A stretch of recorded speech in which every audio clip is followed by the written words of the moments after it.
A deputada Janaína Pascoal, da tribuna da Assembleia Legislativa de São Paulo, afirmou que considera primordial que as eleições para as presidências da Câmara e do Senado sejam consideradas eventos nacionais. Janaína disse: quem conduz o Congresso Nacional, a Câmara, o Senado, conduz também o país, e eles vêm conduzindo mal, a meu ver. A deputada lembrou que a Constituição veda expressamente a reeleição e alertou para a tentativa de aprovar uma PEC às pressas, o que torna a situação digna de improbidade administrativa. Janaína Pascoal apontou ainda a necessidade de eleições verdadeiras para os cargos, com o abandono das eleições meramente teatrais. Janaína lembrou que o Senado, além de fiscalizar o Executivo e a própria Câmara, também é responsável pela fiscalização do Supremo Tribunal Federal, o que exige mais cuidado na escolha de seu presidente. Assista. Obrigada, senhor presidente. Cumprimento Vossa Excelência, os colegas presentes no plenário, os funcionários da casa, as pessoas que nos acompanham. Primeiramente, até agradeço a indicação do capitão Augusto, vou conhecer melhor o trabalho dele, as ideias dele, porque eu entendo primordial que a eleição para a presidência da Câmara e a eleição para a presidência do Senado sejam acontecimentos nacionais. Nacionais, porque quem conduz o Congresso Nacional, a Câmara, o Senado, conduz também o país, e eles vêm conduzindo mal, a meu ver. Vem conduzindo mal, sem aquela altivez que o Poder Legislativo deve ter. Então, é muito importante saber que há pessoas disputando verdadeiramente, porque, infelizmente, muitas vezes esses pleitos são teatrais. Então, é importante saber que há pessoas disputando, pessoas que têm força no sentido pessoal, de encarar uma disputa até o final, porque o Brasil precisa disso, o povo brasileiro precisa disso. E aí já aproveito a fala de Vossa Excelência para deixar aqui explicitado, creio até que já tenha feito, mas repito, que entendo absolutamente inconstitucional pretender debater essa reeleição para a presidência do Senado e para a presidência da Câmara. Porque existem previsões expressas, agora querem aprovar uma PEC às pressas, ou seja, uma PEC orientada, uma PEC com finalidade clara, o que torna a situação, inclusive, digna de improbidade administrativa.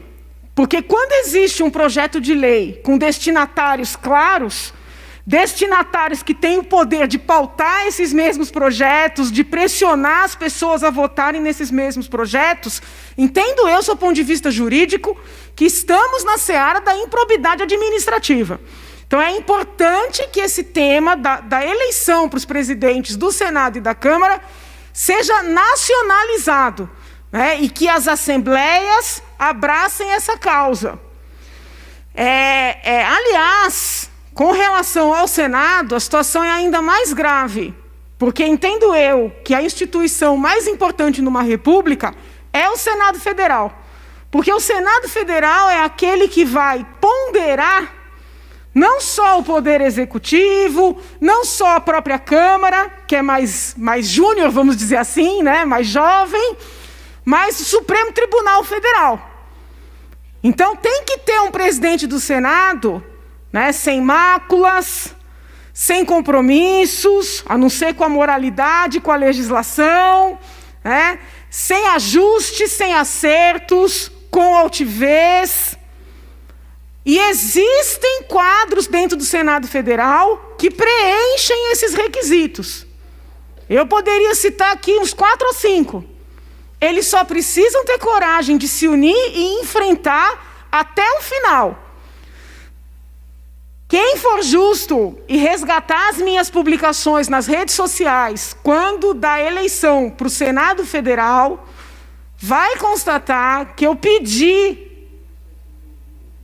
implorei para que os então candidatos não abandonassem a eleição, em prol do atual presidente senador Davi Alcolumbre, porque entendia e entendo respeitosamente para com o senador que precisamos de uma pessoa com um pouco mais de experiência, com um pouco mais de tempo de trabalho, com um pouco mais de história, com um pouco mais de legitimidade nacional e não só regional, para poder enfrentar os atos e omissões e autoridades que precisam ser enfrentados. Então, eu fico feliz que o deputado Coronel Telhada tenha trazido essa questão para esta casa e entendo que todos os colegas devem olhar para esse importante momento da política nacional. Muito obrigada, senhor presidente. O problema é o seguinte, o que é crime para a direita não é crime para a esquerda. Então, assim, eles estão investigando lá no Supremo e querem investigar aqui também parlamentares que contrataram empresas para alimentar seus sites, e nesses sites e também nas páginas dos donos dessas empresas, haveria convocações para atos pró-Bolsonaro. E eles estão dizendo que isso aí é financiamento, né, desvio de verba pública. Só que é o seguinte, eu levantei que PSOL e PT também contratam empresas, que também têm páginas, e que convocam para esses atos de antifas aí.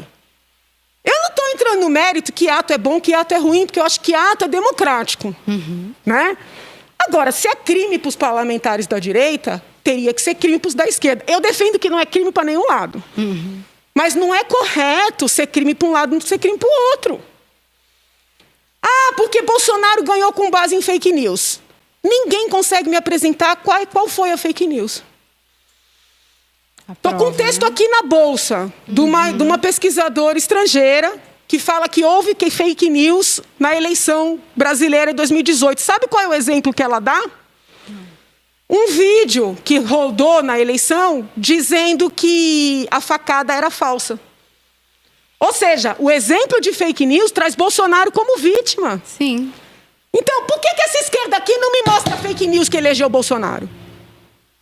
Eles não aguentam a verdade. A verdade é que o povo não suporta a hipocrisia deles. Entendeu? O povo não suporta quem defende negro só quando o negro concorda. Não suporta quem defende mulher e gay só quando mulher e gay concordam. O povo não é trouxa. Entendeu? Então essa esquerda fez o povo de trouxa por muitos anos. Aí nós elegemos a direita. Estou feliz com tudo que está acontecendo? Não estou. Tenho críticas um monte. Nunca deixo de fazer. Agora, desculpa, a eleição de Bolsonaro foi real. Foi a demonstração que nós não suportamos a hipocrisia deles. Eles têm que... Ou eles enfrentam essa verdade, ou eles vão continuar com esse teatro dessa tal fake news que elegeu a direita. A direita é uma realidade. Uma realidade na Hungria, uma realidade nos Estados Unidos, uma realidade no Brasil. É a prova do fracasso deles. É isso que eles não aguentam. Eu percebo que a atuação da senhora na CPI, ela traz uma credibilidade jurídica e também essa questão. Eu vi que a senhora perguntou, inclusive, eu não lembro para quem é que estava participando, mas o que configurava a fake news, né? Para que ficasse claro. Sim, porque veja bem, foi o que eu falei. Fazem um meme de mim com a imagem do Capitão Caverna, por causa do cabelo. Isso não é fake news. Eu raramente pentei o cabelo. Hoje foi um dia excepcional, que eu vim aqui ver você. Gente, desculpa, não é fake news. Pode ser uma grosseria, pode ser uma charge, pode ser uma brincadeira, pode ser qualquer coisa. Eu posso achar aquilo super engraçado, eu posso me ofender, porque também tem o sentimento da pessoa naquele dia. Mas não é fake news. Então estão misturando um monte de coisa esquisita para criar uma situação de gravidade que não existe.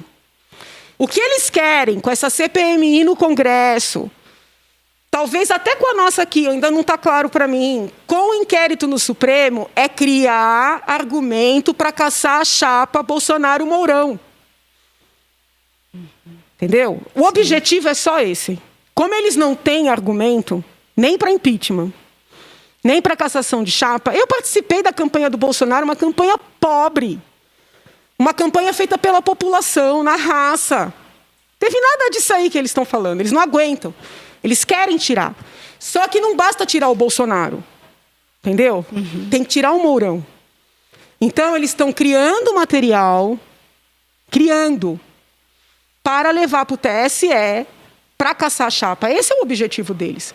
Desculpa. Existe um boato que pode até ser uma fake news também, mas ele é forte, no sentido de que um senhor chamado Luciano Ayan teria participado da confecção daquele material apresentado pela deputada Joyce, e de que ele teria, inclusive, visitado parlamentares para falar sobre essas tais fake news que seriam divulgadas pelos assessores do presidente.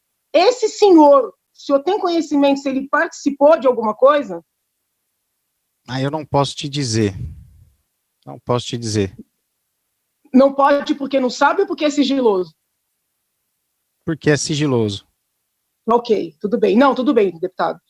E uma pergunta também, uma das sessões que me chamou muito a atenção, Excelência, que aí já não me lembro, acho que Vossa Excelência já não estava, mas gostaria de saber se tem conhecimento sobre algo a respeito. Foi uma sessão em que foi ouvida uma testemunha, eu vou falar o nome da testemunha aqui, pode ter algum equívoco, mas Hans River do Rio. Se eu não me engano, o nome dessa testemunha é Hans River do Rio. Esse senhor foi funcionário de uma empresa que teria sido contratada por políticos para fazer disparos em massa, ao que tudo indica, não declarados nas contas dos políticos que contrataram. Estou dizendo com base no que foi anunciado, eu não estou aqui fazendo afirmações, por favor. Este senhor foi arrolado pela esquerda, e talvez porque a esquerda apurou que ele processou a empresa que era sua empregadora. E quando indagado pelo deputado federal Rui Falcão, né, se o Bolsonaro havia contratado a empresa, esse senhor, uma pessoa simples, né, de maneira muito automática, respondeu assim: não, o senhor me contratou. Ele afirmou categoricamente que a empresa tinha sido contratada pelo então deputado, que ainda é deputado federal, Rui Falcão, para fazer disparos para sua campanha. E neste momento, foi algo que me chamou muito a atenção, o próprio deputado e outros deputados do PT, que sempre falam, né, que querem tudo muito público, pediram para que a sessão ficasse fechada, né, para que a sessão fosse feita sob sigilo. E esse senhor foi ameaçado de ser processado e assim por diante. O senhor, por acaso, estava presente nessa sessão? Eu, assim como a senhora, deputada, Vossa Excelência tem acompanhado por alto. Uhum. Eu só tenho o privilégio de estar no Congresso e ter acesso, como deputado federal, à assessoria investigativa. Então, tenho acesso a alguns autos e informações passadas pela assessoria da comissão. Mas eu não componho mais a comissão, eu não fiz parte de oitiva, nem de audiência pública nenhuma. Então, nesse caso, qualquer audiência, essa ou outra, eu não tive conhecimento. Eu tenho conhecimento de algumas coisas, né, extraoficiais, por isso justamente que eu não posso quebrar o sigilo dessas informações. Elas já são me passadas de forma sigilosa. Eu entendo, Excelência. Para concluir, deputada Janaína, por São gentileza. Duas perguntas objetivas. A primeira é a seguinte: a minha percepção, tanto da CPMI quanto do inquérito que tramita no Supremo, é que estão tentando, a duras penas, né, de todas as formas, criar provas para alimentar um processo vazio que tramita no TSE para tentar caçar a chapa. Não é só Bolsonaro, porque não adianta tirar só Bolsonaro, querem tirar Bolsonaro e Mourão. Essa é a minha análise, tanto da CPMI como do inquérito no Supremo. Eu pergunto a Vossa Excelência, pelo que Vossa Excelência acompanha, né? Vossa Excelência tem muito mais informações do que eu. Essa minha hipótese é muito irreal? Ela foi cogitada no início. Ela foi cogitada no início, mas como eu disse, Vossa Excelência mesmo acabou de dizer, todos os partidos fizeram utilização de alguma plataforma de disparo. Né, algumas utilizaram para fake news, outras não, mas todas utilizaram plataformas de disparo durante a eleição. Então, acabou que se investigar se servir para um, serve para todos. Então, tem que anular todas as candidaturas. Hoje, eu acho que essa tese não vinga mais. Por isso que foi esquecido a linha cronológica do que aconteceu em 2018 e passou a se investigar o que está acontecendo agora.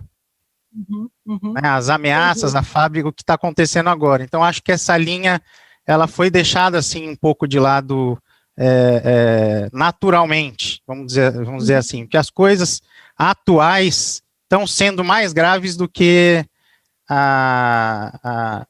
caçar a chapa da candidatura ou comprovar que se está utilizando durante o exercício do mandato a máquina pública para produção e aí tentar um impeachment, se for o caso. Entendi. Acho que essa tese para a esquerda seria mais viável do que tentar caçar a chapa nesse momento. Então, por isso, se foca na investigação atual.